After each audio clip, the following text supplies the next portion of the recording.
5 সংসদীয় সমষ্টিত কালি ভোট গ্ৰহণ অনুষ্ঠিত হ'ব 7 বজাৰ পৰা বিয়লি 5 বজালৈ অনুষ্ঠিত হ'ব ভোট গ্ৰহণ আৰু প্ৰতিকূল বতৰকো নেওচি প্ৰশাসন সাজু হৈ পৰিছে আৰু যিসমূহ স্পৰ্শকাতৰ ভোট কেন্দ্ৰ আছে গতিকে তাতো এতিয়া প্ৰশাসন সাজু হৈ পৰিছে আৰক্ষী সাজু হৈছে নিৰাপত্তা তাত গঢ়ি তোলা হৈছে গতিকে ঠিক তেনে ধৰণে এতিয়া ভোট কেন্দ্ৰসমূহলৈ পলিং প্ৰিজাইডিং বিষয়াসকলো ৰাওনা হৈছে আৰু আমি জনাই গৈছো সেই সন্দৰ্ভত সকলো খবৰ শান্তিপূৰ্ণভাৱে যাতে ভোট গ্ৰহণ অনুষ্ঠিত হয় তাৰ বাবে প্ৰশাসনে কটকটীয়া কৰি তুলিছে নিৰাপত্তা ব্যৱস্থা লখিমপুৰ তেজপুৰ কলিয়াবৰ যোৰহাট আৰু ডিব্ৰুগড় সমষ্টিত অনুষ্ঠিত হ'ব ভোট গ্ৰহণ 5টা সমষ্টিত মুঠ 41 গৰাকী প্ৰাৰ্থীয়ে প্ৰতিদ্বন্দ্বিতা আগবঢ়াইছে আৰু ৰাইজলৈ অনুৰোধ যাতে ভোট দিবলৈ সকলো ওলাই আহে ইতিমধ্যে আমি আলোচনা অব্যাহত ৰাখিছো কাৰণ বিগত সময়ত যথেষ্ট প্ৰচাৰ কৰা হ'ল গতিকে সেই প্ৰচাৰৰ ক্ষেত্ৰত কেনে ধৰণে প্ৰভাৱ পৰিব পাৰে ৰাইজৰ মাজত কেনে ধৰণে প্ৰতিক্ৰিয়াৰ সৃষ্টি হৈছে কেনে ধৰণে ৰাইজ ওলাই আহিব আকৰ্ষণৰ কেন্দ্ৰবিন্দু কোন হৈ পৰিছে এই সমূহ আলোচনা আমি ইতিমধ্যে অব্যাহত ৰাখিছো গতিকে মই পুনৰ এবাৰ ষ্টুডিঅলৈ যাব বিচাৰিছো মোৰ সৈতে আছে সোলেন কলতা ডাঙৰীয়া আৰু লগতে সত্যৰঞ্জন বৰা হয় এটা কথা চাওক মই আপোনাৰ এই যে আপোনাৰ সাংবাদিকসকলে যে ধুনীয়া কথাবোৰ যে ক'লে কথাবোৰ দেখুৱালে এই বিষয়ে কিন্তু আমাৰ গোটেই আলোচনাবোৰ যিমানে যি নকয় এটা বস্তু থাকি যায় এই ইলেকশ্যন এটা হ'বলৈ ইমান ধুনীয়াকৈ যে চৰকাৰী বিষয়াৰ পৰা আৰম্ভ কৰি পুলিচ প্ৰশাসনে ইমান সুন্দৰকৈ কৰে সাংবাদিকসকলে তেওঁলোকে কৈছে যে প্ৰতিকূল বতৰক নেওচি গোটেই বিষয়াসকল আহিছে এই গোটেই কথাটোৰ আচলতে সাংবাদিক এজনে মুখতে কৈছে গণতন্ত্ৰ উৎসৱত আমাৰ ৰাজনৈতিক কৰ্মীখিনিতকৈ ৰাজনৈতিক নেতাসকলতকৈ চৰকাৰী বিষয়া বা আপোনালোকৰ সাংবাদিকসকলে বা আৰু আপোনাৰ পুলিচ প্ৰশাসনে যি ধৰণে কাম কৰে নহয় সঁচাকৈ তেওঁলোকক কিন্তু ধন্যবাদ দিব লাগিব তেওঁলোকে যদি সেই নিজৰ দায়িত্বখিনি সুচাৰুৰূপে নকৰিলেহেঁতেন তেতিয়াহ'লে আমি সুন্দৰ এখন গণতন্ত্ৰ আমি সুন্দৰভাৱে পাব নোৱাৰিলোহেঁতেন সেইকাৰণে মই তেওঁলোকক আটাইকেইজন সাংবাদিকৰ লগতে চৰকাৰী বিষয়া আৰু পুলিচ প্ৰশাসন সকলোকে এতিয়াৰ পৰাই ধন্যবাদ জনাইছোঁ আৰু আশা কৰিছোঁ তেওঁলোকৰ সবল নেতৃত্বত সবল কাৰ্যদক্ষতাত গোটেই বিষয়টো খুব সুন্দৰভাৱে আগবাঢ়ি যাব মই আপোনাক দুটা কথা ক'ব খুজিছিলোঁ অথনি যে আমাৰ যিখন মেনিফেষ্টো কথাটো কৈছে মেনিফেষ্টোখনৰ এটা ভিজন আছে ভাৰতীয় জনতা পাৰ্টিৰ মেনিফেষ্টোত ভিজন আছে ভাৰতবৰ্ষক আমি যি ধৰণে আগুৱাই লৈ যাব পাৰোঁ বিশ্বগুৰু আসনত যি ধৰণে বহাব পাৰোঁ সেই গোটেই কথাবোৰ আছে আৰু ইমান প্ৰকাণ্ড এখন দেশ আৰু এনেকুৱা ইমান বৈচিত্ৰ্য জনগাঁথনি প্ৰকাণ্ড দেশ এখনত বৈচিত্ৰ্যময় জনগাঁথনিত আপুনি কম সময়ত 5 বছৰৰ ভিতৰত সকলো সমস্যা সমাধান কৰি দিব পৰাটো অসম্ভৱ আৰু যেতিয়া আমি এটা প্ৰক্ৰিয়া কিন্তু আমি আৰম্ভ কৰিছোঁ আপোনালোকে দেখিছে যে 4.5 কোটি আমি গেছ চিলিণ্ডাৰ দিবলৈ চেষ্টা কৰিছোঁ যিটো স্বাধীনতাৰ পিছত ইমানখিনি দিবলগীয়া হৈছিল কাৰণ তাৰ মানে সিমানবোৰ মানুহ বাকী আছিল 17 কোটি একাউণ্ট খোলা হৈছে আৰু আপোনালোকৰ বিভিন্ন ধৰণৰ গাঁৱত ইলেক্ট্ৰিচিটি দিব লগা হৈছে নাছিলে গাঁওবোৰত আমাৰ ট্ৰেন্সফৰ্মাৰ নাছিলে মই আপোনালোকৰ যুক্তি কৰিব খোজাই নাই এতিয়া মই আমাৰ কথাখিনি আছে নাই মই ট্ৰেন্সফৰ্মাৰ নথকা অসমত নথকা বুলি কোৱা নাই যিখিনি জেগাত ট্ৰেন্সফৰ্মাৰ নাছিলে যিখিনি জেগাত ট্ৰেন্সফৰ্মাৰ নাছিলে য'ত ইলেক্ট্ৰিচিটি নাছিলে সেই মানুহবোৰে ইলেক্ট্ৰিচিটি পাইছে সেই মানুহবোৰক আমি দেখিছোঁ কালি আমি বকুলে গৈছোঁ কালি আমি বকুলে গৈছোঁ আয়ুষ্মান ভাৰতত আপোনাৰ 7 গৰাকী মহিলা চিকিৎসা কৰা হৈছে অপাৰেশ্যন কৰা হৈছে বিনামূলীয়াকৈ তেনেকৈ অটল অমৃতত হৈছে আয়ুষ্মান ভাৰতত হৈছে বকুতে 7 গৰাকী পাইছে তেনেকৈ বিভিন্ন ঠাইত হৈছে যে এই যিটো প্ৰক্ৰিয়া আৰম্ভ হৈছে যদি ইমান স্বাধীনতাৰ পিছৰ পৰাই গোটেই কামবোৰ হৈছিলে আজি ইমানখিনি কাম কৰিব লগা নাথাকিলেহেঁতেন কিন্তু ইমানখিনি কাম কৰিব লগা হৈছে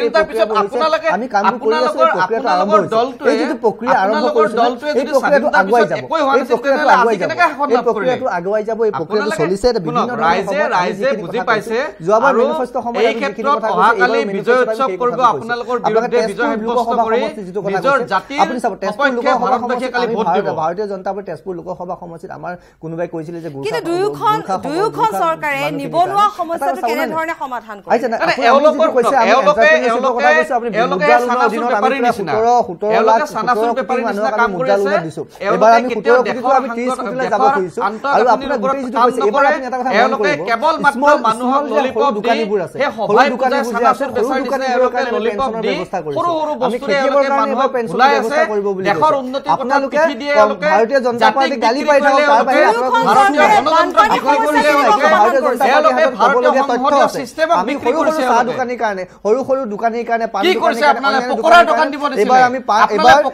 আমি তেওঁলোকৰ কাৰণে পেঞ্চনৰ ব্যৱস্থা কৰিছোঁ আমি আপোনালোকৰ প্ৰধানমন্ত্ৰীয়ে 4 লাখ টকা ব্যৱস্থা কৰিছে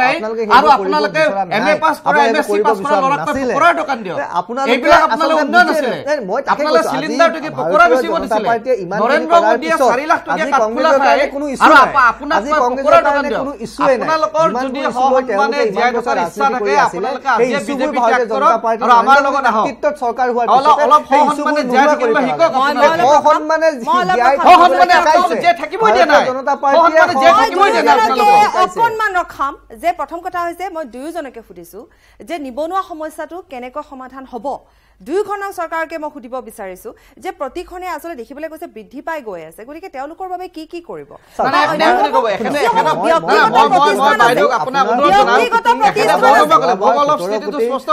বহুত সময় কলো কিন্তু আপুনি সমানে মই কৈ থাকো আপুনি ক'ব দিয়া নাই গতিকে আপুনি কৈ থাকিলে আজি ময়ো কৈ থাকিম বন্ধ কৰি দিয়া ভাল যদি আপুনি ক'বই নিদিয়ে আপুনি মোক ক'ব দিয়া আপুনি বন্ধ হৈ থকা আপুনি আজি আপুনি মই দুইজনকে এটা কথাই সুধিছো প্ৰথম কথা হৈছে যে ব্যক্তিগত প্ৰতিষ্ঠানত কাম কৰা যিসকল কৰ্মচাৰী আছে লোক আছে বা অন্য যিসকল নিবনুৱা সমস্যা সমাধানৰ ক্ষেত্ৰত মই প্ৰশ্নটো কৰিছো সুৰক্ষিত কিমান আনহাতে মুদ্ৰা লোনৰ প্ৰসংগ সত্যৰঞ্জন ইতিমধ্যে আপুনি উত্থাপন কৰিছে গতিকে মুদ্ৰা লোন লৈ মই একদম নিগেটিভ পজিটিভ কৰা নাই দেই মই ভালকে সুধিছো দুইজনকে যে মুদ্ৰা লোন লৈ ৰাজ্যত এক মিনিট চলেন কলে ডাঙৰীয়া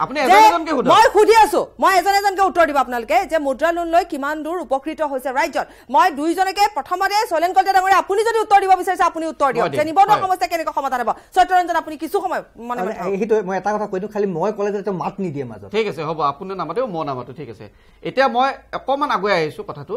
যে মেনিফেষ্টোৰ কথাটো আপুনি বাৰে বাৰে কৈছিল আমি আলোচনা কৰিছো মেনিফেষ্টোটো দুটা উদ্দেশ্য থাকে এটা হ'ল যে প্ৰেজেন্ট গভৰ্ণমেণ্ট এখনে যেতিয়া 5 বছৰ শাসন চলাই যাব তাৰ এটা ল্যান্ডস্কেপ আমাক লাগে যে আমি এটা ৰিপৰ্ট কাৰ্ড দিব আমি বিচাৰো ভাৰতীয় নাগৰিক হিচাপে যে 5 বছৰত কি কৰিলে আকৌ যদি একো কাম নকৰাকৈ লাষ্ট মেনিফেষ্টোখনক ধুলিস্তাত কৰি যদি আকৌ এখন নতুন মেনিফেষ্টো আনে তেতিয়াহ'লে আগৰ মেনিফেষ্টোখনৰ উদ্দেশ্যটো ক'ত গ'ল 2 নম্বৰ কথা আমাৰ দিনৰ মেনিফেষ্টো আৰু আজিৰ আমাৰ দিনৰ মেনিফেষ্টো নতুনকৈ এইবাৰ প্ৰকাশ কৰা মেনিফেষ্টোখনৰ মাজত পাৰ্থক্য আছে আমি এতিয়া যোৱা 5 বছৰত ভাৰতবৰ্ষখনক যেনেকৈ দপে পিছুৱাই লৈ গ'ল নৰেন্দ্ৰ মোদীয়ে আমি তাৰ কাউণ্টাৰ হিচাপে আমি এখন নতুন ভাৰতবৰ্ষৰ সপোনেৰে আমি মেনিফেষ্টো তৈয়াৰ কৰিছো আৰু তাতকৈ ডাঙৰ কথা আপুনি নিবনুৱা সমস্যাটো উত্থাপন কৰিছে মই কৈছো শুনক ভাৰতবৰ্ষৰ যোৱা 14 চনৰ লোকসভা নিৰ্বাচনত নৰেন্দ্ৰ মোদীয়ে শাসন লাভ কৰাৰ অন্যতম কাৰণ আছিল এটা বছৰে 2 কোটিকৈ নিবনুৱা সমস্যা সমাধান কৰাৰ যেটো প্ৰতিশ্ৰুতি সেই প্ৰতিশ্ৰুতিত ভুল গৈ সমগ্ৰ ভাৰতবৰ্ষৰ যুৱ প্ৰজন্ম নৰেন্দ্ৰ মোদীক মুক্ত কণ্ঠে ভোট দিছিল কিন্তু আজি বিগত 5 বছৰে মাত্ৰ কেইলাখমান নিবনুৱা সমস্যাৰ সমাধানৰ কি কৰিব আপোনালোকৰ ইস্তেহাৰত কি আছে কি কৰিব হেয়া কক ক্লিয়াৰ কৰিব দিয়ক আজি 5 বছৰে মাত্ৰ কেইলাখমান চাকৰি দি এতিয়া নিৰ্বাচন ঘোষণা হোৱাৰ পিছত ডেইলি আজি ৰেলৱেৰ এডভাৰটাইজ কালি কাবাৰ এডভাৰটাইজ এতিয়া কিয় 5 বছৰৰ পিছত লাখে লাখে নিবনুৱা সমস্যাৰ সমাধান ওলাব বিচাৰিছে আমি কৈছো যে আমাৰ যদি চৰকাৰ গঠন হয় তেতিয়ালে আমি 2020 চনৰ 31 মাৰ্চৰ ভিতৰত এই যে পেন্ডিং 22 লাখ নিবনুৱা ভ্যাকেন্সি আছে সেই ভ্যাকেন্সি প্ৰতিশ্ৰুতি আমি 2020 চনৰ 31 মাৰ্চৰ ভিতৰত পূৰণ কৰিম 2020 চনৰ 31 মাৰ্চ আমি এক মিনিট 2 নম্বৰ কথা আমি যেটো নিবনুৱা সমস্যাৰ অন্যতম এটা পন্থা যে ব্যৱসায়িকভাৱে সংস্থাপন লাভ কৰাৰ যেটো উদ্দেশ্য সেই উদ্দেশ্যক সাকাৰ ৰূপ দিয়াৰ কাৰণে আমাৰ কংগ্ৰেছ দলে এটা প্ৰতিশ্ৰুতি দিছে যে এজন যুৱকে যদি এটা নিজা ব্যৱসায় এটা আৰম্ভ কৰিব বিচাৰে তেতিয়ালে 3 বছৰৰ কাৰণে তেওঁলোকক কোনো পাৰমিশনৰ প্ৰয়োজন নাই কোনো ধৰণৰ তেওঁলোকক জোৰ জুলুম কৰি ব্যৱস্থাৰ মাজত সোমাই লোৱা নহয় তেওঁলোকে মুক্তভাৱে নিজৰ স্ব বিবেচনাৰে এটা বিজনেস আৰম্ভ কৰিব পাৰে আৰু তাত আমাৰ চৰকাৰে তেওঁলোকক লোন প্ৰদান কৰিব আপুনি যে ক'লে 2 কোটিকে নিবনুৱা সংস্থাপনৰ কথা কৈছে ভাৰতীয় জনতা পাৰ্টি আমাৰ যি চৰকাৰখন আছিল তাতে 17 কোটিত মুদ্ৰা লোন দিছে আপুনি 2 কোটি গলে 10 কোটি হয় আমি 17 কোটি আত্মসংস্থাপনৰ কথা ৰবহে আপুনি মাত নিদিব মই আপোনাৰ মাত দিয়া নাই এটা মাত নিদিব ঠিক আছে আপুনি খালি ভুলকে নকব মই ভুল কথা কোৱা নাই আপুনি ভাৰত চৰকাৰৰ ওয়েবসাইট চালে প্ৰত্যেকটো তথ্য পাব অন্তত ইয়াত সত্যৰঞ্জন বৰাভি ভুল কথা নকয় আপোনাক সেইকাৰণে মই আপোনাৰ মনে আছিল এইটো কাৰণতে যে ৰাইজে দেখক কংগ্ৰেছৰ প্ৰকৃত চৰিত্ৰটো কি সেইকাৰণে মই মনে বহি আছো এতিয়া আপুনি মনে এই ওলাই আছে আপোনাৰ চৰিত্ৰ দেখি আছে হ'ব এতিয়া কথাটো হ'ল 17 কোটি মুদ্ৰা লোন দিলে আৰু সেই 17 কোটিৰ পৰা আৰম্ভ কৰি অনাগত দিনবোৰত 30 কোটি লৈকে সেই টাৰ্গেট এচিভ কৰিব আৰু আমাৰ অৰ্গেনিক হাবৰ ক্ষেত্ৰত যি কথা কৈছিলে 22 লাখ হেক্টৰ মাটিতে এবাৰ নতুনকৈ কৰিব আৰু আটাইতকৈ ডাঙৰ কথাটো কি জানে এবাৰ উত্তৰ পূবত কিমান উপকৃত হৈছে উত্তৰ পূবৰ গোটেইখিনি মেক্সিমাম মই কৈছো আপোনাৰ 22 লাখ হেক্টৰ মেক্সিমাম উত্তৰ পূব কৰিছে ছিকিমক লৈছে আশাঙুৰি পেলাই সেইখিনি আমি উত্তৰ পূব বুলিয়ে কৈছোঁ আৰু পূৰ্বোদয় বুলি কৈছে এবাৰ ইষ্টৰ কাৰণে পশ্চিমবংগ আপোনাৰ নৰ্থ ইষ্ট ৱেষ্ট বেংগল আৰু উৰিষ্যা লৈ পেলাই পূৰ্বোদয় বুলি কৈছে পূৰ্বোদয়ৰ কাৰণে আহিছে আটাইতকৈ ডাঙৰ কথাটো এইবাৰ মেনিফেষ্টোখনত যিটো কৈছে এণ্টাৰপ্ৰেনিউৰিয়েল নৰ্থ ইষ্টখন এক্সক্লুচিভলি কৰিব আপ টু 50 লাখলৈকে লোন দিব কংগ্ৰেছে অলপ আগতে যিটো কথা ক'লে 3 বছৰ তেওঁলোকে কোনো বেমেজালি নোহোৱাকৈ 3 বছৰ টেক্স নোহোৱাকৈ কৰিব সেইটোতো আমাৰ আছে ষ্টাৰ্টআপ ইণ্ডিয়া মেক ইন ইণ্ডিয়াত গোটেই কথাবোৰ আছে সেই কথাবোৰ আৰু মই এতিয়া ক'ব লাগে বুলি মুদ্ৰালোনৰ দ্বাৰা কিমান উপকৃত হৈছে মুদ্ৰালোনৰ পৰা এতিয়ালৈকে 17 কোটি নৰ্থ ইষ্টৰ আপোনাৰ অসমতে মই এজন মানুহ পাইছোঁ যিজনে মুদ্ৰালোন আমি এটা কথা আছে যে মুদ্ৰালোনৰ 3টা স্লেব আছিলে যে 50 লাখ 50,000 1 লাখ আপোনাৰ 5 লাখ আৰু 10 লাখৰ স্লেব আছে কিন্তু মুদ্ৰালোনত 20 লাখলৈকে মোৰ বন্ধু এজনে নিজে লোন পাইছে কিন্তু সেই ধৰণে গোটেই ব্যৱস্থাটো কৰিছে আৰু দুটা কথা মই কৈ থ'ব লাগিব ইয়াতে চাওক মহিলাৰ কথাটো কৈছে এইবাৰ এটা বস্তু চাব দেই মই যে কৈছোঁ এই মেনিফেষ্টোখন দীৰ্ঘম্যাদী আৰু এটা ভিজন আছে এটা সৰু এক্সাম্পল দিম তাৰপিছত আপুনি অন্য প্ৰশ্নলৈ যাব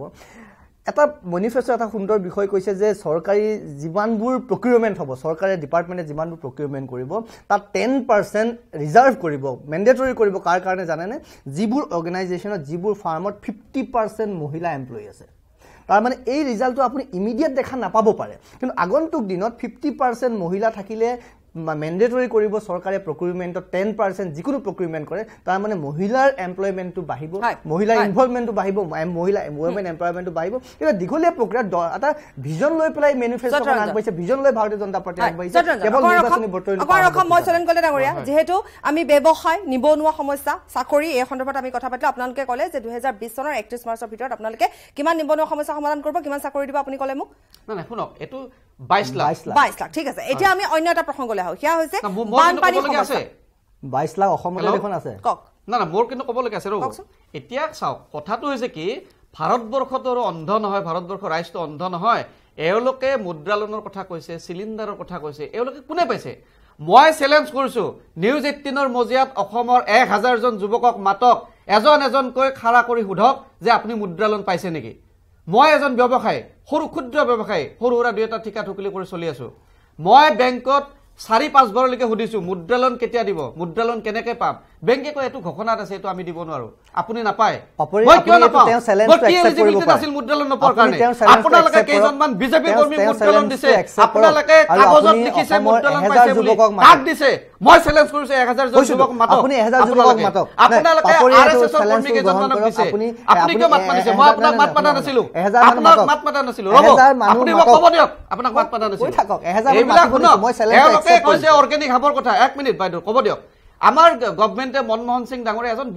বিশ্ববিখ্যাত অৰ্থনীতিবিদ আছিল সেইকাৰণে তেওঁলোকৰ ভিজন আছিলে যেতিয়া বিশ্বৰ অৰ্থনীতি মন্দাৱস্থা হৈছিল তেতিয়া একমাত্ৰ ভাৰতে ৰাজহাৰ্পণ কৰি থিয় দিছিল এই মনমোহন সিং ডাঙৰীয়াৰ কাৰণে যিটো নৰেন্দ্ৰ মোদী আহিয়ে ধুলিসাৎ কৰিলে উত্তৰ পূৰ্বক ডেভেলপ কৰাৰ কাৰণে মনমোহন সিং ডাঙৰীয়া north east industrial promotion policy এটা ঘোষণা কৰিছিল যাৰ কাৰণে বাহিৰৰ উদ্যোগপতি ইয়াত বিভিন্ন ধৰণৰ মানে টেক্স ফ্ৰী কৰি আমাক উদ্যোগ কৰি আমাৰ অসমীয়া বা উত্তৰ পূৰ্বক আগুৱাই নিয়াত এটা সহায় কৰিব পাৰে বা আমাৰ স্থানীয় উদ্যোগীসকলে ইয়াত উদ্যোগ স্থাপন কৰিলে বিভিন্ন ধৰণৰ সুবিধা দিছিলে কিন্তু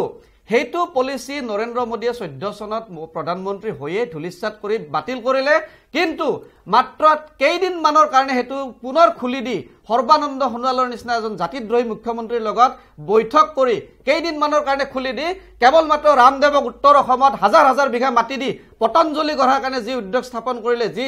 তেওঁলোকে ৰাস্তা খুলিলে হেতু কাম কিয় অসমৰ উদ্যোগীসকলৰ কাৰণে নকৰিলে কিয় আজি অসমৰ এজন চৰকাৰে মাটি দি উদ্যোগ স্থাপন কৰাত কৰিছে কিন্তু এওঁলোকে কি কৰিছে ৰামদেৱক মাটি দি তেওঁলোকে অকল এৰা নাই তেওঁলোকে চৰকাৰী জলসিঞ্চন বিভাগৰ পিএইচি বিভাগৰ মাটি বেদখল কৰি ভৱিষ্যত তেওঁলোকে সাইট ফৰ বিজেপি বুলি লিখি থৈছে এয়াই নেকি তেওঁলোকৰ চৰিত্ৰ তেওঁলোকে মুদ্ৰালোনৰ কথা কৈছে মুদ্ৰালোন কি কৰিছে অসমত এটা উদাহৰণ বন্ধ হৈ থাকিলে এইবাৰ ইকনমি আমাৰ চৰকাৰে উঠাব হৈছে এইবাৰ গুটেই সেমিকৰণ বন্ধ হৈ গ'ল গুটেই ইন্ডাষ্ট্ৰি তেতিয়ালে নৰেন্দ্ৰ মোদীয়ে কৈছে একেটা বিষয়কে ইমান এটা নিব একেটা বিষয়কে নহয় একেটা বিষয়কে চলেন কলিতা আজি ঘৰত গৈ নিজৰ মই বানপানী চাব নালাগে নৰেন্দ্ৰ মোদীক আইনাখন চাব দিব নৰেন্দ্ৰ মোদীক আইনাখন চাব দিব নৰেন্দ্ৰ মোদীক চাব দিব অন্য এটা বিষয়লৈ আহো আৰু সেয়া হৈছে প্ৰথমতে আমি নিবনুৱা সমস্যা সন্দৰ্ভত পাতিলো এবাৰ মই পাতিব বিচাৰিছো যে বানপানী সমস্যা মই চলেন কলিতা ডাঙৰীয়া আপোনাৰ ওচৰলৈ যাম প্ৰথমতে হয় প্ৰথম কথা যে গৰাখহনীয়া বানপানী চাওক এটাতো আমি সকলোৱে স্বীকাৰ কৰিলো বানপানীটো এটা প্ৰাকৃতিক দুৰ্যোগ এটো কেতিয়াও কোনো কৰা বস্তু নহয় বা কেতিয়াও এদিনত সমাধান হোৱা বস্তু নহয় আৰু অসমৰ ভৌগোলিক যেটো বৃত্তি ভৌগোলিক যেটো গাঁথনি সেই গাঁথনিত বানপানীটো হ'বই হেতু আমি কেতিয়াও কোনো ৰখাব নোৱাৰো বৰষুণটোকটো আৰু পৃথিৱীত কোনো ৰখাব নোৱাৰে নদীটোকটো আমি ৰখাই দিব নোৱাৰো ভেটা দি দিব নোৱাৰো ব্ৰহ্মপুত্ৰ নদীক আমি ভেটা দিব নোৱাৰো এতিয়া কথা হ'ল কি যে আমি তাৰ সমস্যাৰ পৰা কেনেকৈ সমাধান লাভ কৰিব পাৰো তাৎক্ষণিকভাৱে এতিয়া কলেতো আকৌ সমালোচনা কৰা হৈ যাব যে এটা কথা ঠিক যে 100% ইমপ্লিমেন্টেশনটো আমি গণতন্ত্ৰত হয়তো কেতিয়াবা নহবও পাৰে কিন্তু আমি ম্যাক্সিমাম ইমপ্লিমেন্টেশনটো সদায় বিচাৰো এটা আমাৰ প্ৰতিশ্ৰুতি এটো বানপানীৰ ক্ষেত্ৰত এটো প্ৰতিশ্ৰুতি নহয় এটো একচুয়ালি দায়বদ্ধতা যে আমি দায়বদ্ধতা আমাৰ ইতিমধ্যে কংগ্ৰেছ সভাপতি মাননীয় ৰাহুল গান্ধীয়ে কৈছে যে আগতে কি হৈছিল মই নাজানো এইবাৰ মই দলৰ সভাপতিৰ দায়িত্বত আছো যে আমি এইবাৰ চৰকাৰ গঠন কৰিব পাৰিলে অসমৰ বানপানীৰ যে সমস্যা হেয়া অন্যতম এটা ভাৰতবৰ্ষৰ সমস্যা হিচাপে তাক স্বীকৃত কৰি আমি তাৰ সম্পূৰ্ণৰূপে যদি আমি পাৰো সমাধান কৰাৰ কাৰণে আগবাঢ়িম আৰু আমি দৃঢ় প্ৰতিজ্ঞ যে এই বানপানী সমস্যাৰ পৰা মুক্ত কৰাৰ কাৰণে আমি অসমবাসীৰ ওচৰত সদায় থিয় হৈ যাম এতিয়া কথা কি নহলে পূৰ্বতে কি তেতিয়াও বানপানী হৈছিল না চাওক হেতু কথা এতিয়া মই কি কৈছো যে পূৰ্বতে তো বানপানীৰ কাৰণে বিভিন্ন ধৰণৰ ন্যাশনাল পেকেজ স্পেশাল পেকেজ প্ৰধানমন্ত্ৰীয়ে দিছিলে মই এই মাত্ৰ হেকানে কৈছো যে সমাধান কৰাৰ কাৰণে সমালোচনা কৰা নহয় মই এটো উনুকিয়াই দিব বিচাৰিছো আপুনি কোৱা কাৰণে যে মনমোহন সিং ডাঙৰীয়াই যিকেটা ৰাষ্ট্ৰীয়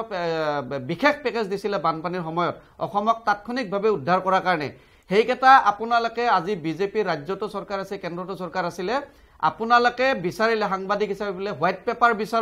বিচাৰিলে চৰকাৰে কেইটকা পাইছিলে কিমান খৰচ হৈছিলে তাত ওলাই পৰিব আৰু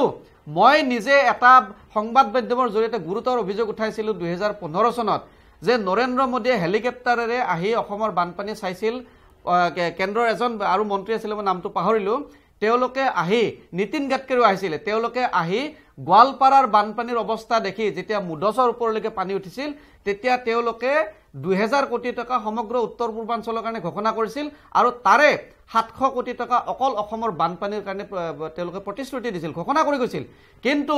মই নিজে পিএমত আৰটিআই নহয় এটো পিএমত তাত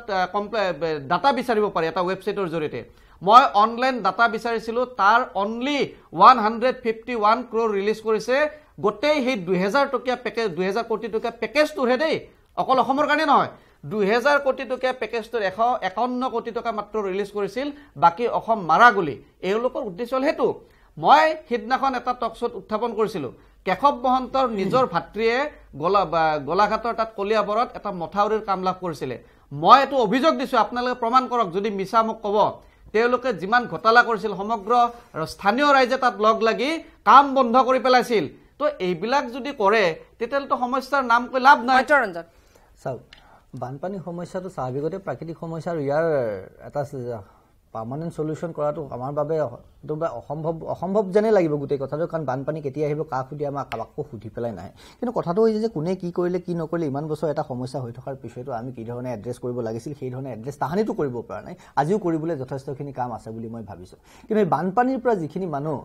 তেওঁলোকে মাটিবাৰী হেৰুৱাই আঁতৰি আহিছে কিন্তু এটা কথা মই ক'বলৈ মই গৌৰৱ অনুভৱ কৰিছো ভাৰতীয় জনতা পাৰ্টি হিচাপে কিন্তু সৰ্বানন্দ সোণোৱাল ডাঙৰীয়াই তেওঁলোকক মাটি পট্টা দিয়া প্ৰক্ৰিয়াটো আৰম্ভ কৰিছে অসমৰ বিভিন্ন আপোনালোকে দেখিলে সেই মাটি পট্টা লৈ বহুতে আন্দোলনো কৰিলে মাটি পট্টা দিব কিবা দিব আমুক দিব তামুক দিব বুলি কৈ পেলাই কিন্তু নোৱাৰিলে কিন্তু আমাৰ চৰকাৰখনে সৰ্বানন্দ সোণোৱাল ডাঙৰীয়া মুখ্যমন্ত্ৰী হোৱাৰ পিছতে বিভিন্ন জনক মাটিৰ পট্টা দিছে য'ত তেওঁলোকে যেনেকৈ সংস্থাপন কৰিব লাগে তেওঁলোকক সংস্থাপনৰ এটা ব্যৱস্থা কৰিছে আৰু দুই নম্বৰ কথাটো হ'ল আপোনাৰ কেনেকুৱা ধৰণৰ সংস্থাপনৰ ব্যৱস্থা কৰিছে সুৰঞ্জন মই আহিম সেই বিষয়লৈ আৰু এটা বিষয় নহলে থাকি যাব আকৌ কথাৰ মাজতে যে আপোনালোকে মাজুলী সুৰক্ষাৰ প্ৰসংগত এটা বিষয় মই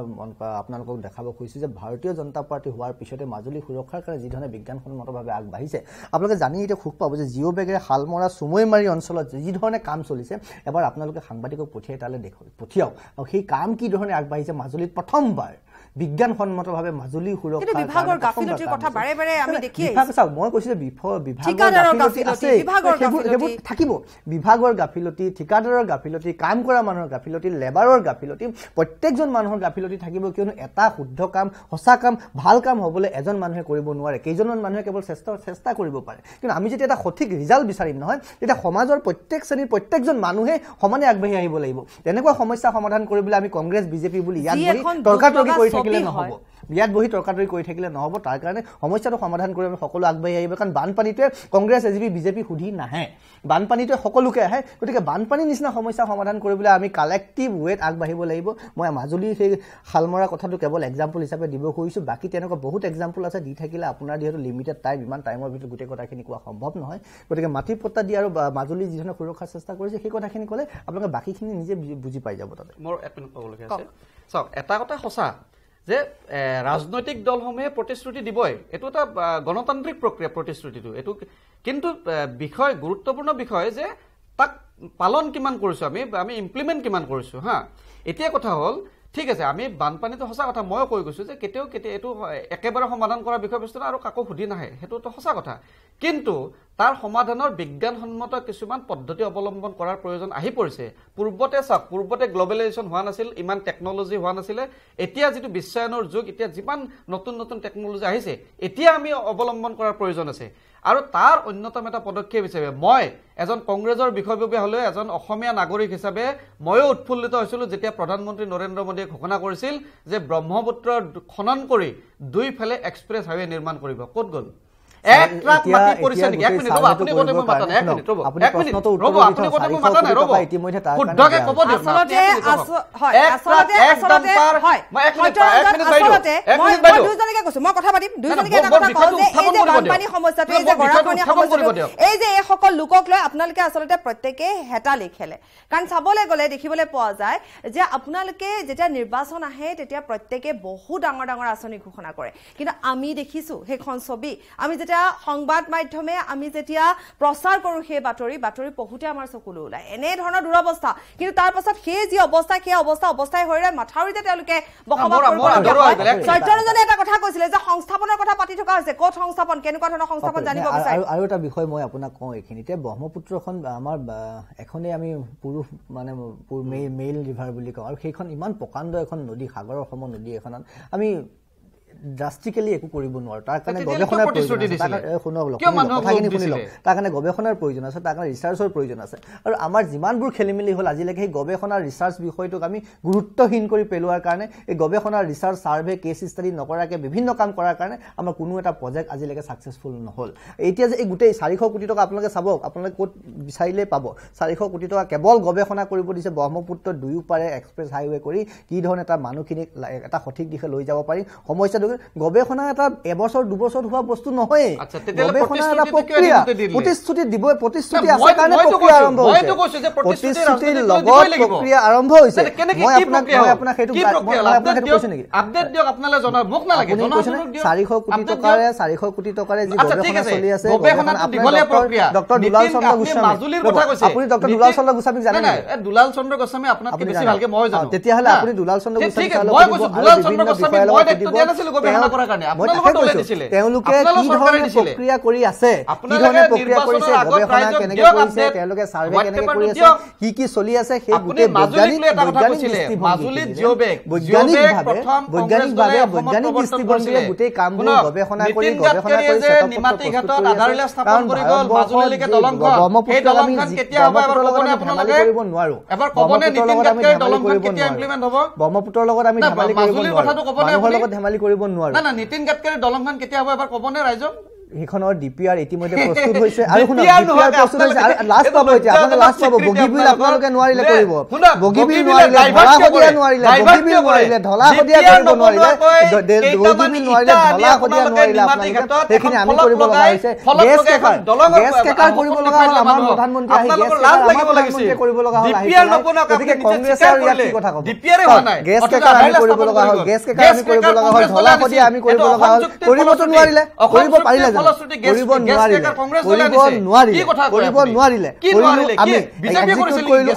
এক্সিকিউট আমি কৰিছো কোনে প্লেন কৰিছে বাদ দিয়ক এক্সিকিউট আমি কৰিছো বগীবিল আমি শেষ কৰিলো ধলাশদিয়া আমি শেষ কৰিলো আপোনালোকে শেষ কৰিব নোৱাৰিলে শৰাইঘাটৰ দ্বিতীয় দলংখন আমি শেষ কৰিলো শৰাইঘাটৰ দ্বিতীয় দলং আপোনালোকে পেলাই থৈ দিলে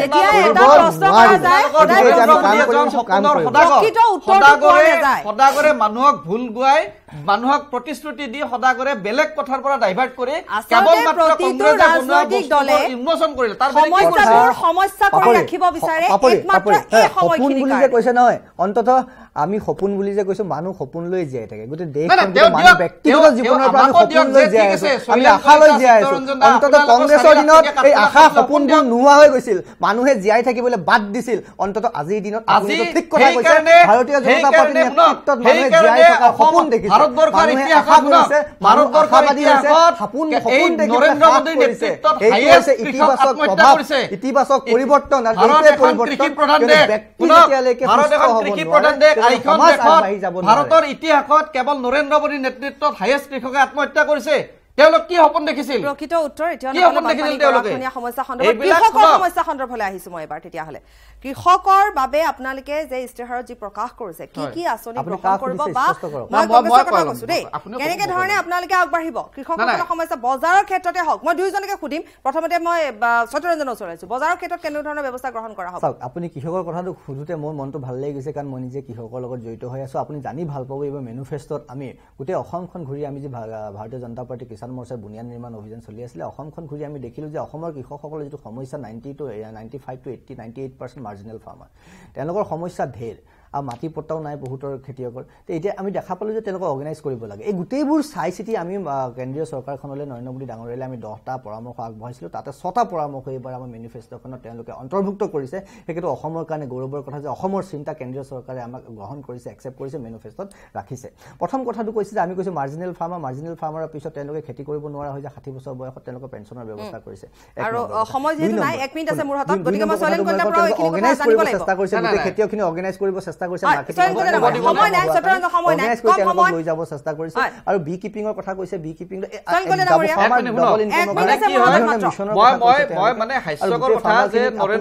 টেকনলজি এডেড কৰি পেলাই হায়াৰিং চেণ্টাৰ কথাখিনি শেষেই হোৱা কাষ্টম হায়াৰিং চেণ্টাৰ নৰেন্দ্ৰ মোদীয়ে 4 লাখ টকীয়া কাঠফুলা খাই ইটালীৰ পৰা আনে কিন্তু নৰেন্দ্ৰ মোদীয়ে ভাৰতবৰ্ষত এক মিনিট ৰ'ব না আপুনি মোক ক'ব দিয়ক আপুনি আপোনাৰ কৃষকৰ কথাটো ভোট কোনেও নিদিয়ে ভোটটো আমাৰ ৰাইজে সিদ্ধান্ত ল'ব আপোনাৰ আমাৰ ইটালীৰ পৰা আনি নৰেন্দ্ৰ মোদী আপুনি কৃষকৰ লগত জড়িত আপুনি 10 জন কাঠফুলা খেতিয়কৰ নাম কওক যাক নৰেন্দ্ৰ মোদী উৎসাহ দিছে কি কৰিছে 4 লাখ টকীয়া কাঠফুলা ইটালীৰ পৰা আনি আপোনাক দেখাম এক মিনিট ৰ'ব মই আপোনাক দেখাম আটাইতকৈ ইতিহাসত সৰ্বাধিক কৃষক আত্মহত্যা কৰিছে আপোনালোকৰ নেতৃত্বত দেখাব পাৰি নেকি মোবাইল থকা হাজাৰ কাঠফুলা খেতিয়কৰ ফটো মই আপোনাক দেখুৱাব পাৰো আমি নিজে জড়িত ৰঙিয়াত কাঠফুলা ৰাজ্যত প্ৰতিশ্ৰুতি দিয়া অনুসৰি তেওঁলোকৰ যি লোনে কক বকাই থাকি 10 জন বিচাৰে জীৱন দুৰ্বিষহ কৰিছিল বিজেপিৰ নেতৃত্বত কৃষকে জীৱন দুৰ্বিষহ কৰি তুলিছিল মই দুইজনকে ধন্যবাদ জনাইছো কাৰণ প্ৰশ্ন মই কেইবাটাও কৰিলো উত্তৰ মই খুব ভালকৈ নাপালো আজি সময় নহব আৰু আজি সময় নাই কাৰণ যথেষ্ট 1 ঘণ্টা সময় গতিকে এই সময়খিনিৰ ভিতৰত আচলতে আমাৰ তৰ্ক বহুত হ'ল কিন্তু দেখিবলৈ পোৱা গ'ল যে আমি যিকেইটা প্ৰশ্ন কৰিছিলো তাৰ প্ৰকৃত উত্তৰ পোৱা নগ'ল মই ধন্যবাদ জনাইছো দুয়োগৰাকীকে ধন্যবাদ জনাইছো মই আমাৰ সাংবাদিকসকলকো কিন্তু আমি আজি যিহেতু বিষয় বুলি নহয় আমি